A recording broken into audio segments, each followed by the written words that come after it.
Hello everyone, welcome to my channel smart education. Friends, ఈరోజు మన క్లాస్లో జనరల్ నాలెడ్జ్ క్వశ్చన్స్ అనేటివి డిస్కస్ చేయబడుతున్నాయి. ఫ్రెండ్స్, అందరికీ యూస్ఫుల్ అయ్యే విధంగా 6th to 10th క్లాస్ నుంచి ఎవరైతే జనరల్ నాలెడ్జ్ నేర్చుకోవాలి అనుకుంటున్నారో వారి కోసం, ఇంకా ఇప్పటి నుంచి ఎవరైతే గవర్నమెంట్ జాబ్ ప్రిపేర్ అవ్వాలి అని ప్రణాళిక కలిగి ఉన్నారో వారి కోసం కూడా ఈ జీకే క్వశ్చన్స్ అనేవి చేయబడుతున్నాయి. ఫ్రెండ్స్, నా ఛానల్లో ఫస్ట్ క్లాస్ నుంచి ఉన్నాయండి, చూసుకోండి ఖచ్చితంగా. ఫ్రెండ్స్, ఎవరైతే నా ఛానల్ ఫస్ట్ టైం చూస్తున్నారో సబ్స్క్రైబ్ చేసుకొని పక్కన బెల్ ఐకాన్ని క్లిక్ చేయండి. నచ్చితే లైక్ చేయండి, మీ ఫ్రెండ్స్కి షేర్ చేయండి. ఫ్రెండ్స్, ఈ పీడిఎఫ్ లింక్ అని నేను డిస్క్రిప్షన్లో ఇస్తాను, చూసుకోండి. ఫ్రెండ్స్, దీనికంటే ముందు క్లాసెస్ నేను చేశాను, వాటిని కూడా చూసి నెక్స్ట్ క్లాస్ని కంటిన్యూషన్ చూసుకోండి. ఫ్రెండ్స్, ఇప్పుడు క్లాస్ స్టార్ట్ చేద్దాం. కాంతి వేగం సెకనుకు సుమారు ఎంత? What is the approximate speed of light per second?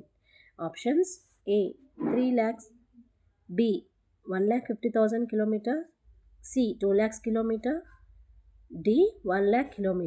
Correct answer A 3 lakhs km. Explanation చూస్తే, శూన్యంలో కాంతి వేగం సెకనుకు సుమారు 3 lakhs కిలోమీటర్లు. విశ్వంలో అత్యంత వేగంగా ప్రయాణించేది కాంతి మాత్రమే. The speed of light in a vacuum is approximately 3 lakhs kilometers per second. It is the fastest travelling entity in the universe. Next question చూస్తే, భారతదేశంలో అతి పొడవైన నది ఏది? Which is the longest river in India? Options: A Godavari, B Yamuna, C Ganga, D Brahmaputra. Answer వచ్చేసి గంగా నది. దీని explanation చూద్దాం. గంగా నది భారతదేశంలో ప్రవహించే అత్యంత పొడవైన నది.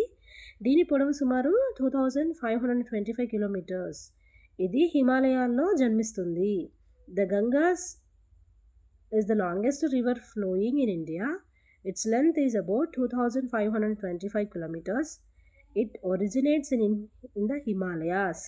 నెక్స్ట్ క్వశ్చన్ చూస్తే, మిసైల్ మ్యాన్ ఆఫ్ ఇండియా అని ఎవరిని పిలుస్తారు? Who is known as the missile man of India? Options: A Vikram Sarabhai, B APJ Abdul Kalam, C Homi Jahangir Bhabha, D Satish Dhawan. Answer వచ్చేసి ఏపీజే అబ్దుల్ కలాం అండి. ఇప్పుడు దీని వివరణ చూసినట్లయితే, భారతదేశ క్షిపణి మరియు అణ్వాయుధ కార్యక్రమాలలో కీలక పాత్ర పోషించినందుకు గాను డాక్టర్ ఏపీజే అబ్దుల్ కలాం గారిని మిసైల్ మ్యాన్ ఆఫ్ ఇండియా అని పిలుస్తారు. Doctor APJ Abdul Kalam is known as the missile man of India for his crucial role in India's missile and nuclear weapons programmes. Next question చూస్తే, సూర్యుని నుండి భూమికి కాంతి చేరడానికి సుమారు ఎంత సమయం పడుతుంది? Approximately how long does it take for sunlight to reach Earth? Options: A 8 minutes, B 10 minutes, C 5 minutes, D 12 minutes. Correct answer A 8 minutes. దీని వివరణ చూస్తే, సూర్యుని నుండి వెలువడే కాంతి భూమిని చేరడానికి సుమారు 8 minutes 20 seconds సమయం పడుతుందన్నమాట. So it takes approximately 8 minutes and 20 seconds for light from the sun to reach the earth. Next question చూద్దాం.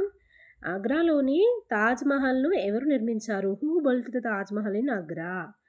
Options: A Akbar, B Shah Jahan, C Aurangzeb, D Jahangir. Correct answer B Shah Jahan. Explanation చూస్తే, మొఘల్ చక్రవర్తి షాజహాన్ తన భార్య ముంతాజ్ మహల్ జ్ఞాపకార్థం ఉత్తరప్రదేశ్లోని ఆగ్రాలో యమునా నది ఒడ్డున ఈ అద్భుతమైన కట్టడాన్ని నిర్మించారు.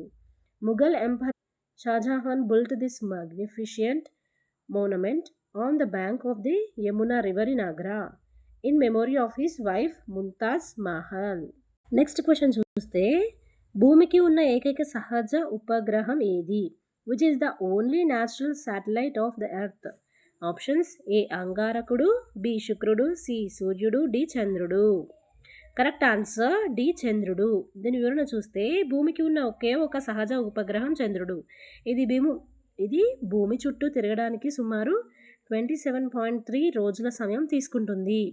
The moon is the only natural satellite of the earth. It takes about 27.3 days to orbit the earth. Next question చూస్తే, భారతదేశ జాతీయ వృక్షం ఏది? What is the national tree of India? Options: A వేప చెట్టు, బి మామిడి చెట్టు, సి మర్రి చెట్టు, డి రావి చెట్టు. Correct answer C banyan tree. దీని వివరణ చూస్తే, మర్రి చెట్టు భారతదేశ జాతీయ వృక్షం. ఇది సుదీర్ఘ జీవితకాలం కలిగి ఉండి విశాలంగా వ్యాపించి ఉంటుంది. దీనిని అమరత్వానికి ప్రతీకగా భావిస్తారు. The banyan tree is the national tree of India. It has a long lifespan and spreads over a large area, symbolizing immorality. Next question చూస్తే కంప్యూటర్ పితామహుడు అని ఎవరిని అంటారు? Who is called the father of the computer? Options A Charles Babbage, B Thomas Edison, C Alan Turing, B Bill Gates. Answer Charles Babbage. వివరణ చూసినట్లయితే English గణిత శాస్త్రవేత్త అయిన చార్లెస్ బాబేజ్ మొదటి మెకానికల్ కంప్యూటర్ను కనుగొన్నాడు. అందుకే ఆయనను కంప్యూటర్ పితామహుడు అని పిలుస్తారు. English mathematician Charles Babbage invented the first mechanical computer, hence he is known as the father of the computer. Next question చూస్తే రక్తంలో ఆక్సిజన్ను మోసుకెళ్లే కణాలు ఏవి? Which cells carry oxygen in the blood? Options A తెల్ల రక్త కణాలు, బి ఎర్ర రక్త కణాలు, C platelets, D plasma. Correct answer B ఎర్ర రక్త కణాలు. ఎర్ర రక్త కణాలలో హిమోగ్లోబిన్ ఉంటుంది. ఇది ఊపిరితిత్తుల నుండి ఆక్సిజన్ను గ్రహించి శరీరంలోని వివిధ భాగాలకు సరఫరా చేస్తుంది. Red blood cells contain haemoglobin which absorbs oxygen from the lungs and transports it to various parts of the body. Next question చూస్తే ఏ గ్రహాన్ని నీలి గ్రహం, బ్లూ ప్లానెట్ అని పిలుస్తారు? Which planet is known as the blue planet? Options A బృహస్పతి, B భూమి, C వరుణుడు, డి శుక్రుడు. కరెక్ట్ ఆన్సర్ బి భూమి.